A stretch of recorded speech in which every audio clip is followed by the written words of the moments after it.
All right, everyone. So thank you so much for joining and logging on. I apologize about the first couple of minutes. For some reason today, technology decided not to be on my end, but I am very happy and honored to have Mr. Chris Gutierrez, the CEO of Strike National Investigations, and we will be discussing on how to properly use surveillance to reduce your costs, and not just on workers' comp. Surveillance could be used across many different insurance lines, and it's also used on general liability, commercial auto, and other things. But I'm going to let Mr. Chris over here take the stage. All right, thanks, Rocio. It's a pleasure to be on. Um, yeah, so um, I guess I can introduce myself a little bit. Chris Gutierrez, I'm a founder and CEO of Strike National Investigations. We're an insurance defense firm, uh, primarily. We operate across multiple lines of insurance. So a lot of our volume, a good chunk of that, it's workers' compensation, but we do also work in auto, general liability, property, and we're an SIU provider and subrogation matters as well. So fun stuff. I was actually up in Sacramento right now at an event, and we're talking about a recent case that the Department of Insurance shared, which was Operation Bear Claw. Um, and it was a little funny, and we can go into it a little further, but it was just basically how these group of people just got together, and one of them dressed up like a bear and decided to cause all this damage to these fancy cars and file claims um, to get a payout. And two out of three claims were paid out until one adjuster was like, "Wait a minute, that bear does not look like a bear." And they caught it. And further investigation showed that it was not a bear; it was a person dressed like a bear. And they ended up getting convicted for insurance fraud. So a lot of stuff definitely happening in California overall in the fraud arena. Yeah, and I think now, because you've seen it, it's gotten really popular, right? I think, and it's also that word fraud has to be like lightly used, right? Because it's hard to actually prove fraud, and I think that's where a lot of frustrations comes out from both, the carrier side, the companies, the employers, because they know that those people alleging those injuries or allegations, they know that they're pretty much lying. And it gets really hard to prove it to the insurance carrier because I think, number one, it's costly, right? It does cost to put out surveillance, and pretty much the way um, the employer should address fraud is that we need to package it all together and give as much information as we can to you. So we need to be able to provide as many details as we can to our third party investigator so you guys could perform your job. But I want to know what makes you stand out from everybody else. Yeah, no, that's I appreciate that, and a couple of things. So a couple of points, and I'd like to touch base on a couple of things that you talked about as well, as far as what constitutes fraud and how to actually prove fraud, and how frustrating it can be for employers to be able to get it there. We're obviously an employer ourselves as well, and knock on wood, we don't get claims because and I guess in the arena that we are, people normally don't file claims, but we take care of our employees and make sure that they're all outside, being safe and not getting injured. But so a couple of things. So surveillance itself, some of the things that differentiate us is what I call the TED formula. And TED, TED, TED stands for tactics, execution, and daily updates. And so those three components, obviously, more go into developing successful surveillance investigations. But the TED formula is really the core of it. And so what I mean by tactics, that stands for T, is you have to really implement the investigations firm, talking from that standpoint, needs to be able to implement effective tactics when out in the field to be able to maximize the results. What this means is that normally, from whoever's watching us, whether you're working in a TPA or an insurance company, maybe as a broker, maybe you're an employer watching this, right? Normally, the standard way what happens when engaging an investigations firm is that a referral will go out and they'll say, hey, we want you to follow Jane Doe because we believe that they are exaggerating their injuries. And here's the address of that they provided to us. And a lot of firms, or a good percentage of them, would sometimes just grab that address and they would just go out and just do surveillance at that address. And then 3 days later, might submit a report with no activity at all. And then you're stuck with a big bill. Mm-hmm. And nobody likes that, right? Because it's like, why am I paying for a report that shows that you were there for 3 days and I didn't get anything at all? Like, wait, you didn't even see this person for all 3 days there? That's ridiculous. And now I'm going to pay you a couple $1,000 for it. Yeah, no, right? And so nobody likes that. And so tactics becomes very crucial with being able to implement effective surveillance. There has to be, it's kind of going back to the concept of you got to do your homework before you show up for the test, right? And so it's the same thing on the investigation side. If a referral comes in, you have to do your due diligence. You have to search, this person through databases, got to independently verify their address, because about 60% of the times we have found that they live elsewhere versus the address that was originally provided to us. Had we done surveillance at the location that was originally provided to us, no results would have ensued. And so because an additional address was developed, we were able to find them, we were able to get results, and everybody was happy. Now, let me talk a little bit about just fraud as a whole. Fraud is what often is referred as the F word, because it is, like you mentioned, Rocio, it does have to be used lightly in the terms of you can't just say, hey, this claim for sure is fraudulent. Like there's fraud here. You may perceive that there's fraud, you may know it, you may feel it, but there's a level of proof that needs to be met to be able to prove fraud. And so without going too much into it, because I could literally talk like 4 hours on burdens of proof and prosecuting fraud, but essentially to prove that somebody committed fraud, we have to meet a burden of proof called beyond reasonable doubt in court. And that's basically demonstrating that beyond any reasonable doubt, this person absolutely committed this crime. There's no doubt in anybody's mind that this person committed this crime based on the evidence that was presented.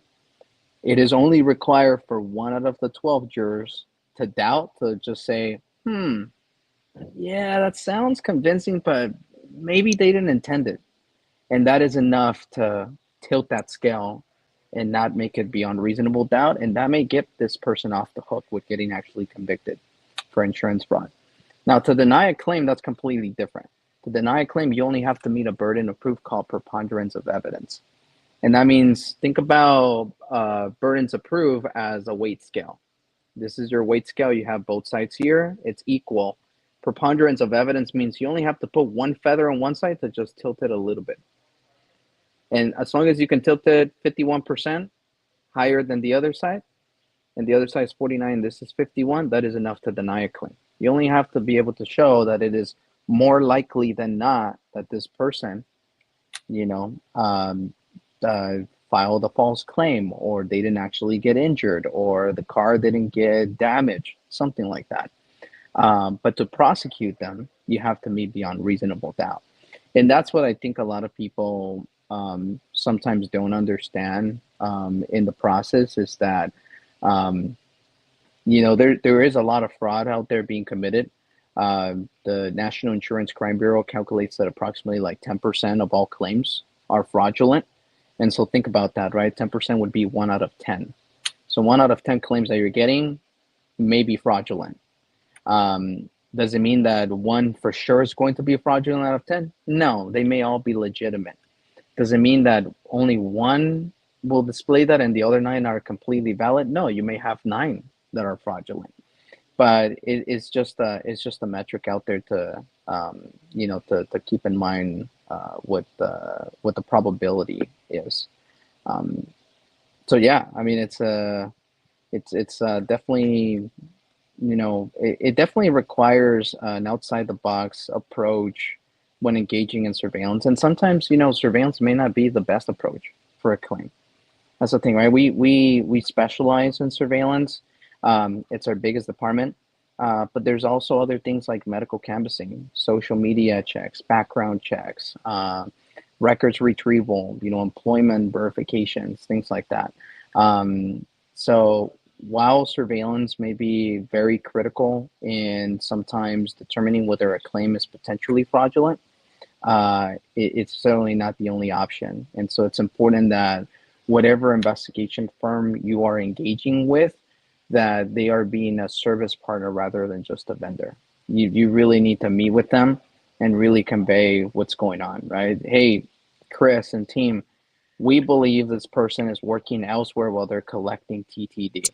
Okay, now we understand your concerns. What makes you believe that? Well, because there's a coworker that told us this information. Huh, interesting. What else did they share? Well, they share that this person probably works construction on Saturdays. Oh, okay. Did they share anything else? No, that's about all they share. We would like you to do surveillance. Great. Now we have some information to go base that off. We believe that this person's working construction on Saturdays. Guess where our surveillance is going to be geared towards on a Saturday, right? To validate those concerns or disprove them. And so yeah, strategic meetings. Those are certainly always important in any partnership. Yeah, and then I also want to go off your note on denying a claim. So just because your claim is denied does not mean it's closed, does not mean it ends there. It actually means that that is the next step to further gather information and to collect a QME for the workers' comp. And also for the others is that pretty much when your claim is denied, it means that there's a next step for all parties to collect and give their information as to what they are appealing to or what is it that they are trying to allege. And on that note, Chris, I want to talk a little bit more about how surveillance is effective when it comes to self-insured groups and captives.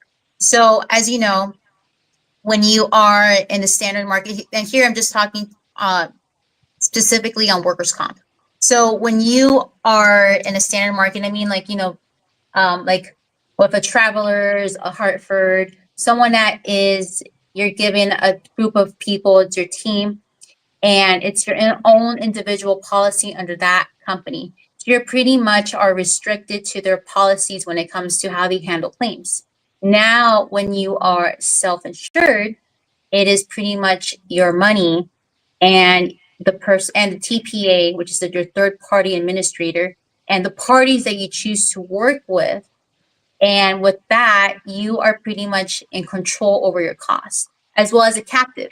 And a captive, remember people, captive is a group.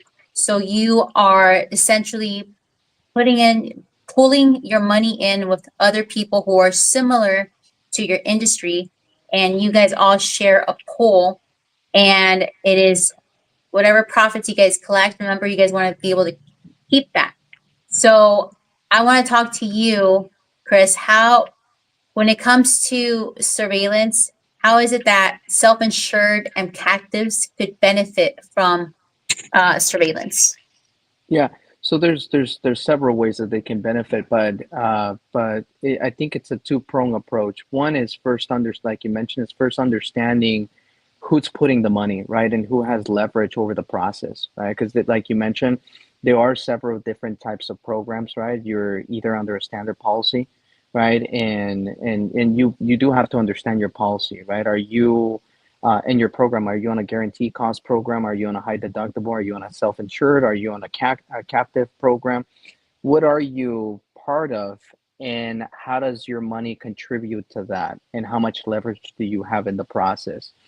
That's really the first. I think that's really the main key in being able to identify what next steps you're going to take. Not necessarily because that's going to that should dictate the next steps of the claim process, but it does in a way allow you to influence the process or allow you to get in strategic partners that you know will get results or will act in your best interest.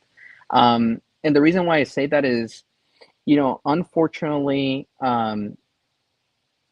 so the insurance space is massive. It's probably the largest or the second largest, economical branch, in the country and probably in the world, right? It's massive. Everybody needs insurance. And so with it being so massive, sometimes, certain insurance companies or certain TPAs or entities, they just default to certain providers, maybe because they have a ownership stake in that company, or some different type of arrangement. And those providers may not always act in your best interest because you're just a number. You're just a case that they're getting. They don't know you personally, versus, hey, we know Rocio, we know ABC Construction. We actually just met them for lunch the other day. We're for sure going to act in their best interest here because not only is that the right thing to do, but we know them as people, right? And so at the end of the day, we're gonna have to see them again in person and explain to them why we did what we did. And so that becomes a critical component. Now, to touch point on the second component is, yes, once a claim is denied, it doesn't necessarily mean that it's going to go away completely. It just means that it was denied based on the initial circumstances.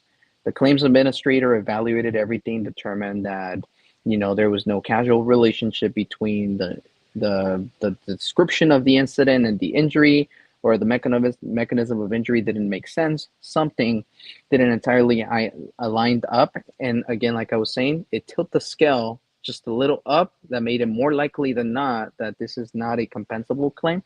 And that's why they deny coverage. But even after they deny coverage, they can still appeal that, right? They're going to seek a QME, a qualified medical examiner, and that medical examiner is going to issue an opinion as to whether this person does have an injury consistent with it being an industrial injury or not, right? An industrial meaning, is it work-related or not work-related? Um, the fact that a QME issues that opinion, is that by default what it is? No, I would even push back if a QME says, yes, this is a work-related injury, and you still think that this person is completely faking it, you can still push back because QMEs can be biased, right? QMEs are people, they're doctors, and doctors, I was just at a event with applicant attorneys because they invited me. And there was a couple QME doctors that I'm not going to mention, but they were there and they were very friendly with applicant attorneys. And so, is it possible that an applicant attorney is going to send their client, your employee, the claimant, to that QME to get a more favorable report? Yes. Is it possible? Does it happen? Yes, it happens. Can it happen on your case? Yeah, it can happen on your case. And so, for that reason, you think it's a suspicious, it's a questionable, it's not, or they got injured somewhere else and now they're trying to pin it on you, and now this QME said, yes, they got injured at work. Well, you can fight back, and a common way to fight back is, oh, let's get surveillance on them, right? Let's say you have the leverage, you can control a portion of the money. You know what? I want surveillance conducted on this person. The QME said that they have this limitations. Well, guess what? The surveillance is going to be geared towards trying to verify whether they actually meet those limitations or not. Yeah, I would just keep it at that for now, but you can certainly push back at that process. Okay. Well, we have a question from Instagram. The question says, "What purpose does it serve to capture someone lifting?" So I think they're trying to say like if you capture a surveillance on this person lifting and not supposed to lift, like how does that help out the case?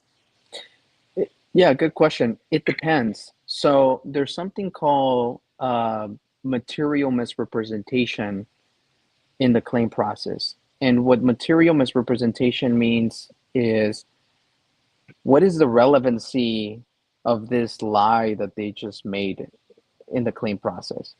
So to tie it back to that question is, how material is it them lifting to what they claim? And to amplify it a little bit more, if the person claims that they cannot lift more than 10 pounds, but then we see them at the gym bench pressing 50 pounds or 85 pounds for a long period of time, right? And then they go there again the next day, and then the next day, and then, a couple of days after we engage in surveillance, and then they do it again. That is completely contradictory to their statement, and that will constitute a material misrepresentation, meaning what you told us does not add up to what we independently verify. And that in itself can support denying a claim or partially denying a claim, right? Maybe not entirely, partially denying it, or maybe even finding some other information that may apportion a claim, right? Like we're not going to be completely liable for everything, but we're going to be partially liable, and we're going to bring in somebody else that also holds some liability on that claim. So to close off that question is, it's always important to be very detailed with the questioning with the employee before even engaging in surveillance. I almost see it as counterproductive engaging in surveillance if you don't have some sort of statement from them.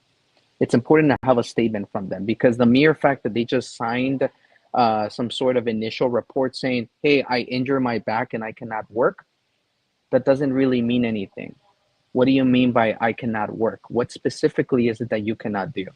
A funny example is we had this employee, and I use the term claimant a lot because that's how we reference them in insurance. Oftentimes they'll be referred as applicant as well, right? The person that filed the application for benefits. So we had this claimant that basically during their deposition said that their injury prevented them from doing the things that they love doing. And the attorney never questioned them further as to what that meant. It just kept it as that. I can no longer do the things that I love doing. And so then surveillance was conducted, and this person was documented dancing with their wife at a party. You're like, oh my God, that's a slam dunk, right? We got them dancing. They're doing all sorts of movement, cha-cha-cha and the maranga. And they can obviously, be physically active, but they said they can no longer do the things that they love doing. Once they're questioned, hey, look, we got you doing this, and you said you could no longer do the things that you love doing. Guess what the person said? Well, who said that I love dancing with my wife? Right? And so, it's funny, but it's true. You have to be very specific, right? So when somebody says, I can no longer do the things that I love doing, well, tell me more. What does that mean? Well, I can no longer lift my grandkids. Well, how much does your grandkid weigh? Well, approximately 20 pounds. Okay. So is that the most you cannot carry, or like what else? Well, yes, like can you like push a chair in, push it out? Yes, I can do that. Can you lift a grocery bag? And even a grocery bag, I mean, a grocery bag can be half a pound, it can be 10 pounds. So you have to be very specific with their limitations. What is it specifically that you can and cannot do, so that when we do surveillance, your money is actually being put to work? And now we are geared towards observing their activities and seeing, okay, can they actually lift more than 10 pounds? Can they actually walk longer than 5 minutes when they said they cannot walk or stand longer than 5 minutes? So that's where it becomes very important. And now if we see that their activities are completely contradicting what they said, that's when there's material misrepresentation. And that is one component to be able to prove fraud. There's actually 4 components: knowledge and intent, material misrepresentation, financial gain, and identifying who the perpetrator is. Those are the 4 elements that need to be met to be able to prosecute somebody for insurance fraud. And so showing that they materially lied, that is just one component. Now we have to go and show, did they financially gain, or were they going to financially gain? Meaning, did they get any benefits that they were otherwise not entitled to? Yeah, they got temporary total disability check. Okay, great. That meets the second component. Did they know that they were not, that they could walk longer than 5 minutes, and even knowing that, they still filed a claim saying they could not walk longer than 5 minutes? Yeah, we got that through a statement from them. Okay, and that, so knowing that, does that mean that they intended to file this claim for the purpose of getting benefits that they were otherwise not entitled to? Yes, that meets that criteria. And since the statement was from them, they would be identified as the perpetrator. Those 4 elements would be required to be able to file charges for fraud and prosecute somebody successfully. Okay. Well, thank you so much for the information. We have another question. The question is, can you sue a bad ex-employee for wasting your time and money? And I'm going to slightly answer that one. So, um, it's an uphill battle, and I totally understand your frustration, where you're coming from.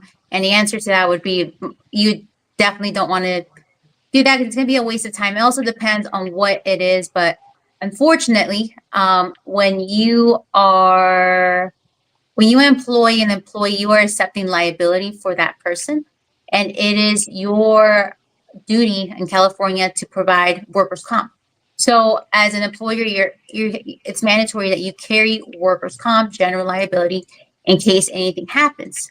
So, whether that person had a true or a not true claim, but if they were able to prove, and they collected money, then it's passed, it's done to the court, and it's been accepted. You cannot sue an employee back for claiming that they were not injured, or if it was false. Now, there's certain circumstances. Let's say that maybe this person is like running marathons and they're like squeezing X amount of money, and they have big cases like that. But in many cases, unfortunately, there are, and I'm not sure if this is what you have experienced, but there are bad apples that go from company to company doing this. And it really goes back into your hiring processes, right? Like knowing like what examinations, what pre-qualifications do you have, and what measures you have, so you make sure that you don't hire the next bad apple. Yeah, yeah, exactly. And they may want to consult a little further with like a labor attorney, but that's exactly right. I mean, if an employee, let's say, obtained benefits through like a claim that they filed against your company, and they were not entitled to those benefits, the process would be more so, pursuing them um, for possibly fraud if the elements are met, and you can actually get that money back through restitution. That is part of that filing process. Is when you file a case with the district attorney's office, you can put there that you are looking to get restitution back, get them to pay back the money that they were not entitled to, and should they be successfully prosecuted, then they would be ordered to pay that money back. So that would be the most common way as far as it relates to an insurance claim, and where they obtain money that they were not owed to be able to get that back. But there's like hundreds of circumstances, right, that could occur. I mean, if an employee like stole from your company, right, and you conduct an investigation, and it reveals that yes, they actually did steal from your company, I mean, you may be able to pursue criminal charges against them. But again, it just scopes out. There's just so many different types of scenarios. Best way is always just huddle up with somebody, right? Like, your broker. Most commonly, it's going to be the person, that it's going to be the best point of contact initially, and they'll have a network that they can reach out to, loop in somebody, and amplify that conversation to see what the options are for that particular case. Yeah. And then, Chris, can you give me one of your best wins? Let's say, can you share a story with us where you and your team were able to effectively use surveillance, and you got the best outcome for your client? Yeah, it's actually one that is going through the district attorney's office right now. Okay. We did extensive surveillance on. I'll actually share two, but this one that is still going through the prosecution process was basically this employee that alleged a back injury, and the employer questioned it, said no, this employee never reported anything. Actually, had some write-ups leading up to the claim, and we believe that this is just a false, bogus claim. And so we got involved, and aside from surveillance, there was other means of investigation that we conducted as well. Ultimately, what the surveillance showed was that this person was not only physically active in access to their claim limitations, but I mean, they were doing things like building a fence, riding their Harley, Wow. changing their car tires. They were doing all sorts of things. What really put a bow on that particular case was that we had an ex-wife that just somehow came up and contacted us and said, "Hey, I have some information that I want you to know about." Oh, I love it. And so, she contacted us, and we obtained information, including text messages between them, where he is basically admitting that this claim is not legitimate.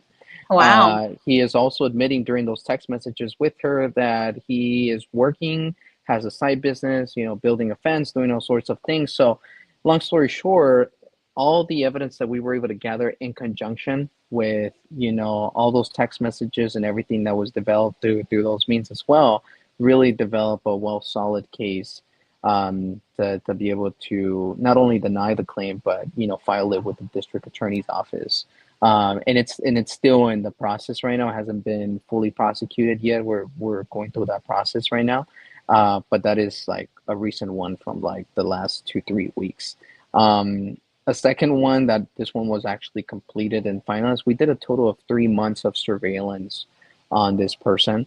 This wasn't a workers' comp, but it was a personal injury case, which they're similar in the sense that, for those that might not know the differences between work comp and a personal injury claim, they're similar in the sense that it's a bodily injury claim, but the workers comp provides more limitations as to how much or what they can seek for compensation when it comes to an ultimate reward, right? So in workers comp, there's no pain and suffering.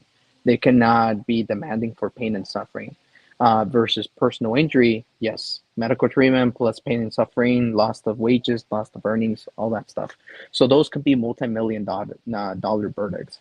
And this Right. And particular that's why one, all they those automobile accidents and attorneys you see all over the place. That's why they're super expensive. those are the attorneys that you see on the billboards, and Hmm. that's how they can afford putting the billboards up on the next to the freeway. So yes, this one they were seeking $50 million Wow. settlement, and we did surveillance for 3 months, 12 hours each day. I mean, we followed this person every single day. Basically, it was an ankle injury claim that couldn't even stand on its own without like some support devices.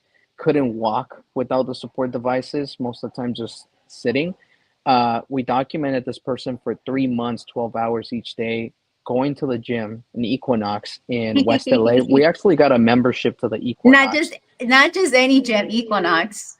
Equinox, yeah, yeah. So we pay like $500 a month for the Equinox membership, but it was well worth it, and went in there and worked out with him, and we learned his routine because he had the same routine every single day. Um, That's and that's the beauty of gym rats. They do the same thing.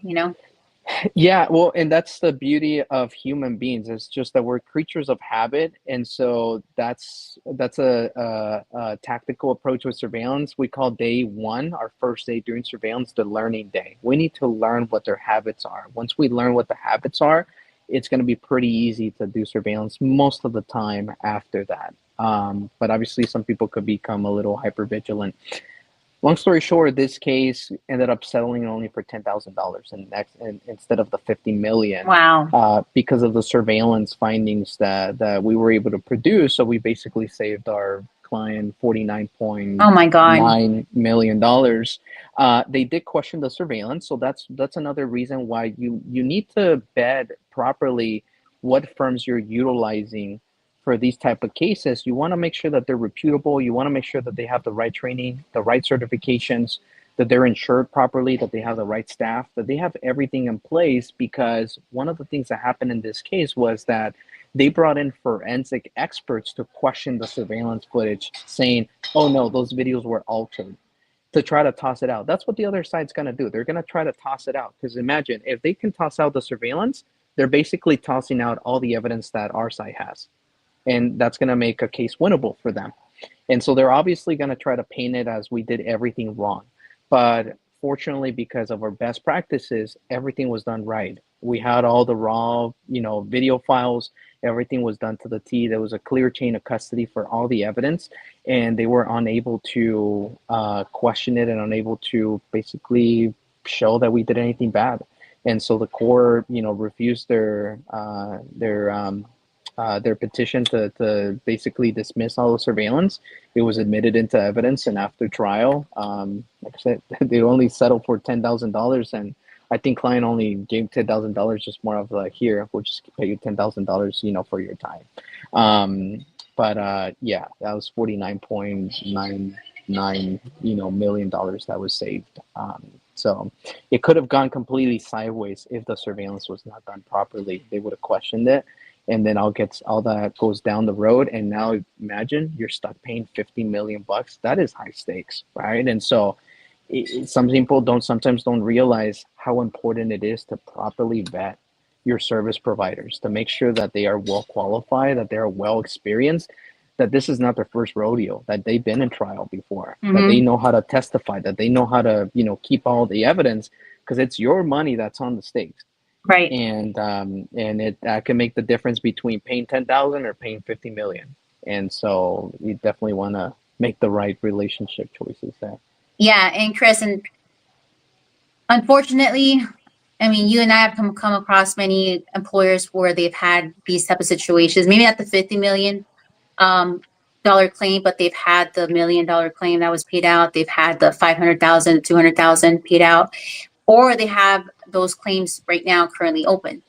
And that is probably one of the biggest frustrations I feel that every employer has who has suffered these type of claims. They definitely could feel the pain of having a claim open, not knowing what's going on, not having any updates, and having thousands of dollars on the reserves getting calculated into their premium and the renewal. So let's say, someone got into a car accident, now they're alleging, and this happens a lot in construction. That's why, and this is one of the things that all my contractors hate, and they just, if they accidentally bump into someone or scratch someone, next thing you know, they're like, they know it. They're like, yeah, I'm going to get the lawsuit right now. I'm going to get the call. I already know I'm going to get these attorneys coming for me. And they don't want $10,000. They want $100,000 or more. And the frustrating part is that I have cameras, I have the dash cam showing that my car barely touched, but I'm not getting any response from the carrier. The carrier doesn't want to do any surveillance. And I'm just here with my hands crossed. I don't know what to do. And that's a little frustrating, right? Hearing from employers saying like, I've talked to my broker about it. I've talked to the insurance company, and there people say, I can't do anything about it. And that makes me really sad, because it's like, there is things you could get involved in, I've had instances where I've been able to get involved, and it's just a matter of fact of reviewing documents, looking at the reserves, and moving the claim forward. And I've had the ability and the success rate in bringing you in and helping us out with leveraging some of those claims. But definitely there is a lot of frustration with employers in California where they're stuck with a large claim and they can't do anything about it. Yeah, yeah. No, that sounds right. And a lot has to do too, again, we were talking about who's controlling the money, right? And a lot has to do with that. If this is a small business, and even if they have like 50,000, in premium, to the eyes of the carrier, this is going to be a small account, right? And so are they really going to allow this employer to make the claim decisions, or not make the claim decisions, but have some sort of influence into the path of where the claim heads? No. And oftentimes, from the insurance perspective, insurance is risk, and it's all about mitigating risk and weighing the odds, right? And so what happens in those particular cases is that the insurance company is going to weigh the circumstances and say, okay, we got a demand for 20,000, but we are going to potentially waste 30,000 in investigation and legal fees to fight this. We're just going to pay the 20,000. That's sometimes what happens, and it is frustrating, because it's only feeding more confidence to these bad actors that know that what they're doing, it's not right, and they're still getting some sort of payout. And so it almost incentivizes that behavior. Like, here, I'm gonna file a claim. I know it's completely like full of, everything, and I'm still just gonna get some sort of payout, just because I filed it because they really don't want to fight it. So it is frustrating, but it doesn't mean that you're completely alone or you can't do nothing about it. In those type of circumstances, you just got to get the right partners involved, right? Because also, particularly in California, since we're talking about California, is insurers have a duty to investigate claims that are questionable or that there's some sort of suspicion of fraud. They have a legal duty to investigate. Oftentimes, when they don't investigate, is because there isn't enough red flags to investigate it. What would happen if you contact your broker, Rocio, and you say, hey, the carrier is saying they're not going to investigate this, but I really know that there's something going on here because of X, Y, and Z. And then Rocio gets, her partners, us, involved, and then we review the facts as an independent, neutral third party. And then we go, you know what? Yes, there are sufficient concerns here to investigate this. Well, then, as we've done it before, Rocio, we write an advocacy letter saying, we are an SIU provider. These are the red flags that we identified from your claim. And this is the reason why we believe that this should be further investigated, right? Oftentimes, you just provide that advocacy letter to the carrier. 9.99 out of 10 is going to get investigated. Because if they look away, now they're being negligent and they are not meeting their legal duty to investigate a questionable claim. It almost, if you don't investigate, it's almost like aiding and abetting fraud. And obviously, carriers are not going to do that, right? Their carriers are always acting in good faith. I never really have came across an insurance company that purposely does not want to investigate because they are trying to protect fraud. It may seem like that from an employer perspective, but that's not really the case. They don't get incentivized from compensating people that commit fraud. But it is a kind of a scale that needs to be weighted. What is worth pursuing, what is not. The term of we got bigger fish to go after. So it doesn't mean that your particular claim is not important. It just means that may be happening, and when that does happen, it's just important, like I said, to get the right partners involved and just get a second opinion. Who knows? The analysis might show that the carrier is right. You really don't want to pursue this for further investigation. It's gonna go down a rabbit hole that probably is not going to result in anything. It's only going to cost you more money, and you're just going to drag this out. If they're not represented right now, they're probably going to get an attorney, and we all know that as soon as an attorney gets involved, that claim doubles in cost automatically. It's almost like standard here in California. It just doubles in cost, but it's going to be higher than that for sure. And so, I want to keep those things in mind. Absolutely. And when it comes to managing claims, and actually with the example that I was using, I actually met with a contractor that paid $5 million in insurance premium on the workers' comp and commercial auto. He's got about 120 trucks, and he has one of those fishy claims. He has a 1.7 like personal injury claim that's questionable, and he's frustrated because he's talked about it with the TPA. I won't say any names on here, but with the TPA, and it's not going anywhere. And it's a very common one. It's a very common TPA. And for those that work in claims, you probably might already kind of I might already know, but and then I was actually very surprised because the size of the premium. Like, okay, well, actually, you guys are in this group, and you guys should have more leverage on here. But it also comes down to the partner that you have. So, unfortunately, in his case, his broker retired a couple of years ago. So now he's just a house account, and he's not getting the customer service that he needs and the risk management. So I want to make a point that if you have an open claim and it's large, just know that you could fight back, you could push back, you could question it, and you definitely want to bring it up to whoever's helping you, whether it's your claims administrator, your risk manager, your broker, And I would definitely leave this in the hands of a professional, just like I do with Chris. So I'm not a surveillance investigator. I don't know what the methods are. I don't know, I don't know all the terminology that Chris does. So whenever I get fishy file or something, I always ask Chris for his advice and his team. And going on that, no, I want to know what. Oh, I guess you won't tell us your secret, but I want to know, like, how is it that your team is always able to capture people? Because honestly, like, you guys have been a 10 out of 10. Every time I've given you guys a file, you guys always hit.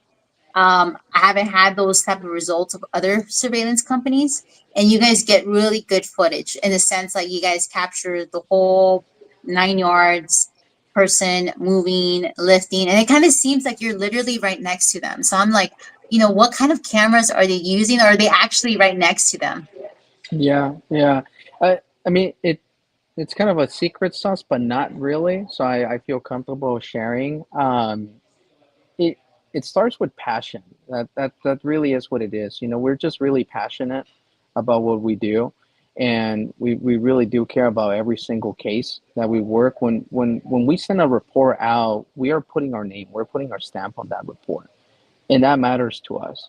The fact that the report says strike national investigations, that matters to us. Whether it's an employer that only has two employers, or whether it's a large account that has, a couple thousand employees, 50,000 employees, 80,000 employees, that matters to us. And we're not really going to treat the employer that has two employees any different in service than how we're going to do this large account. Because at the end of the day, it's not about the account; it's our name, it's our reputation. That's what's going out there, and at the end of the day, that report has our name. So to answer your question, yes, oftentimes our investigators are pretty close to the claimants when they're being followed, and it all has to do with tactics. It also has to do with gear too. If you're walking around, let's say inside a restaurant or inside a market, Kohl's. Kohl's, I mentioned Kohl's because it's actually a case that was being worked yesterday. I believe our team is working it again today, where this female has this injury. She cannot work at all, but they follow her into Kohl's and she works there.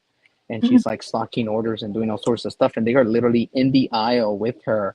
And she's like stocking orders, but she's not even looking at the camera. How does that even happen, right? Like, how can you stand there and like potentially, like, people probably think like you're standing there with your phone recording. How does somebody not notice that? Well, that's because we're not standing there with our phone recording. We actually utilize like glasses that have cameras. We utilize water bottles that have a hidden camera on the cap. We utilize key fobs. We utilize so many different gadgets that seem to just be common things that would be non-threatening, and that we could literally just set it down on a table or something facing that direction, and it's recording. Um, some people often ask, is that legal? Well, if it's done from a public view or from the standpoint where any other reasonable person could do the same, yes. That means we're not going to be able to follow somebody into their backyard. And even if their backyard has a fence this high, we're not going to stick our camera over the fence to record them because they have a reasonable expectation of privacy there. And it's our duty to make sure that that privacy it's respected. But when they're out and about, and if they're at Kohl's, can any other random person just walk into the aisle? Yeah. So that means we could do the same thing too. And that's what we do. We're just aggressive with cases. Like I said, we really embed this in our team. Get out of the car, follow them inside. Like, you need to follow them inside. If we are not somehow raising the tension, we are not being aggressive enough. We gotta be aggressive, because at the end of the day, the best evidence that's always captured is when you're aggressive. And when you get in situations that's a little uncomfortable, right? Like you're sitting right next to them at a restaurant. It's a little uncomfortable, but you got to do it, right? And the last thing that I'll mention as to, the highest success rate is just doing your homework. That's really it. Is we don't go out on a case unless we do our own homework. We're going to grab the information that you gave us. We're going to trust that you have good information, but we're still going to go ahead and verify it ourselves. And like I said, 6 out of 10 times we found that the person's living somewhere else that is not the address that was provided to us. Had we gone and done surveillance at that address that was just provided to us, we would have gotten nothing. But because that additional research was done, that additional what we call pre-surveillance process was done, that amount to better results. Why do not a lot of firms do that? Because it costs money. It's not free. You know, they running databases, running people's name, social address, DMB, all that stuff costs money. It raises your internal costs. What are a lot of businesses going after? Profitability. At the end, we're a business too, right? And so they see, oh my God, we're running so many searches internally.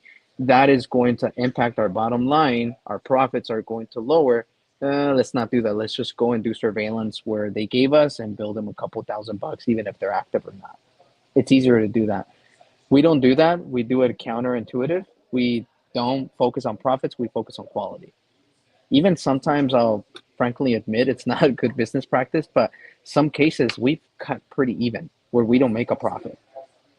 And it doesn't happen always, but there's been some cases that we don't make a profit. We literally have invested so much resources that we don't bill for the purpose of getting results. Because at the end of the day, like I said, it is our image and it is our brand and it is our name, and we care about that. And that's what differentiates us. Is our team is very passionate about it. I am very passionate about it.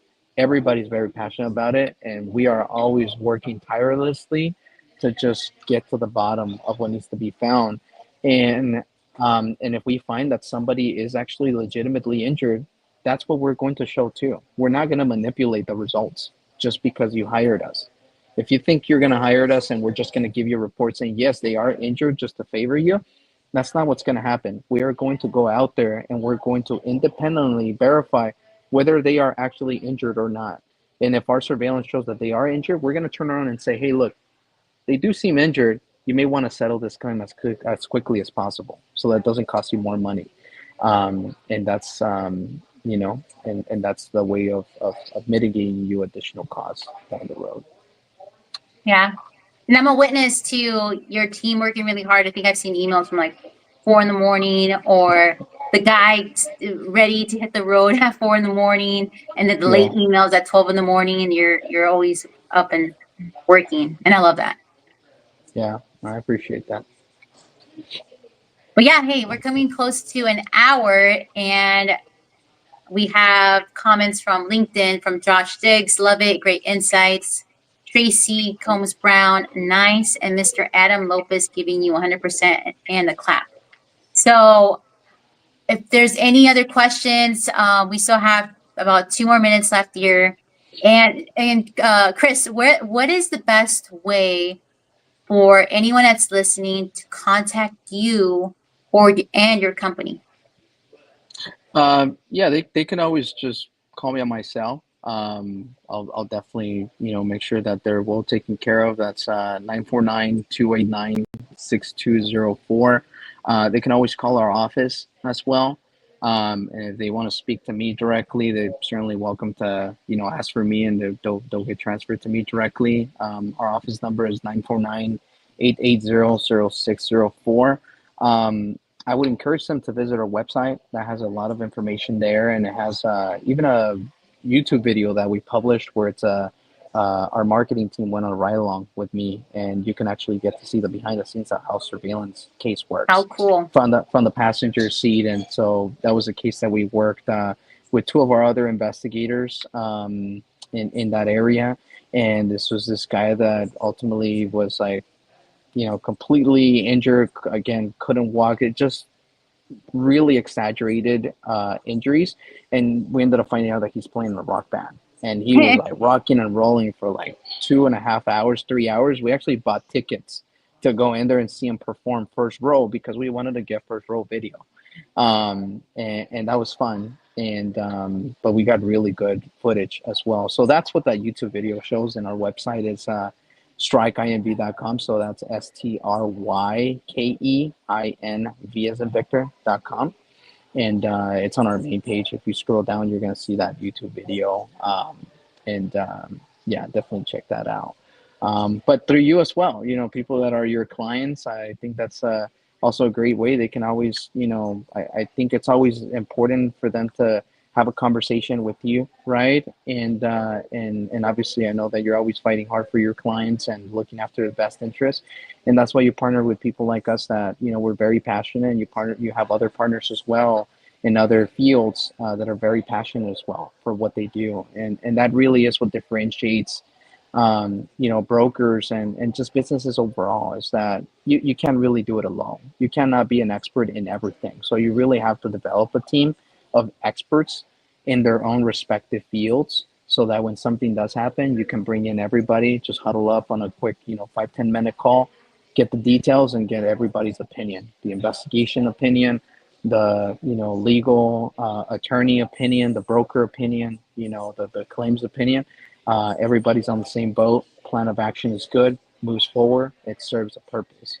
Otherwise, you're just going to throw money out there to follow somebody, let's say, just talking from a surveillance standpoint, for a couple of days. And what is that ultimately going to serve? So if there's something that, everybody's going to walk away with today, in terms of like surveillance, if you're thinking of doing surveillance or would want to do surveillance specifically on a case, always just think, once I get the surveillance, considering that I am going to get great results, once I get those great results, what am I going to do with them? What are the next steps? What are you going to do with those great results?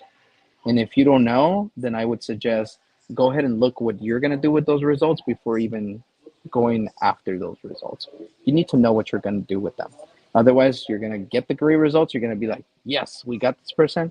Okay, we just have them here on the table. Like, what do we do now with them? And it may not serve you well. So it's very powerful, just huddling up and having a conversation and developing a game plan and moving it forward from there. Yeah, that's right, guys. You heard this live from me and Chris.